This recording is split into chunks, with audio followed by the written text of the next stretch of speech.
Bollywood star hero Vicky Kaushal, national crush Rashmika Mandanna lead రోల్స్లో నటించిన Chhaava movie ఎలాంటి హిట్ అయిందో అందరికీ తెలిసిందే. ఛత్రపతి శివాజీ మహారాజ్ కుమారుడు సంభాజీ మహారాజ్ జీవిత ఆధారంగా రూపొందిన ఈ మూవీ ఫిబ్రవరి 14న విడుదలై ఆడియన్స్ నుంచి విశేష ఆదరణ సొంతం చేసుకుంది. ముఖ్యంగా సంభాజీ మహారాజ్గా విక్కీ యాక్టింగ్ను కొనియాడని వారు లేరంటే డౌటే అక్కర్లేదు. అయితే భారత్లో ఇప్పటివరకు చావా 353 కోట్లు వసూలు చేసినట్లు ట్రేడ్ వర్గాలు అంచనా వేస్తున్నాయి. అదే సమయంలో మేకర్స్ తెలుగు వెర్షన్ రిలీజ్కు రంగం సిద్ధం చేస్తున్నారు. మార్చి 7వ తేదీన విడుదల చేయనున్నారు. అయితే ఇప్పుడు సోషల్ మీడియాలో చావా మూవీ కోసం జోరుగా చర్చ సాగుతోంది.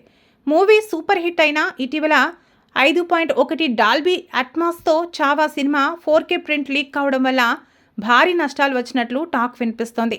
పైరసీ చావా బాక్సాఫీస్ వసూళ్లను నేరుగా ప్రభావితం చేస్తుందని చెబుతున్నారు. చాలా మంది ఆడియన్స్ థియేటర్లకు వెళ్లకుండా పైరసీ వెర్షన్ను చూసేస్తున్నారు.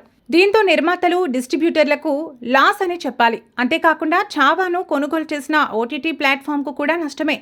ఓటీటీ రిలీజ్ కోసం వెయిట్ చేయకుండా ఇప్పుడే అనేక మంది డౌన్లోడ్ చేసి మొబైల్లో చూస్తున్నారు. దీంతో ఖచ్చితంగా వ్యూవర్స్ సంఖ్య తగ్గిపోతుంది. ఆదాయం కూడా 25% వరకు తగ్గే అవకాశం ఉంది. అందుకే ఇప్పుడు పైరసీపై మరింత కఠినమైన నియంత్రణలు ఉండవలసిన అవసరాన్ని చావా మూవీ గుర్తు చేస్తుందని అంటున్నారు. పైరసీ వేలాది మంది ప్రజల శ్రమను, పెట్టుబడిని దెబ్బతీస్తుందని చెబుతున్నారు. హ్యాకర్లు, పైరసీ నెట్వర్క్లు ఎప్పటికప్పుడు అప్డేట్ అవుతుండడం వల్ల లీక్లను ట్రాక్ చేయడానికి makers strong encryption, water marking పద్ధతులను అవలంబించాలని కోరుతున్నారు. నేరస్తులను శిక్షించాలని అధికారులను కోరుతూ ఫిల్మ్ అసోసియేషన్లు, యాంటీ పైరసీ సెల్లు తక్షణ చర్య తీసుకోవాలని, లేకుంటే సినిమాలు మరిన్ని బలైపోతాయని చెబుతున్నారు. పైరసీకి వ్యతిరేకంగా పరిశ్రమ ఐక్యంగా ఉండాలని కోరుతున్నారు.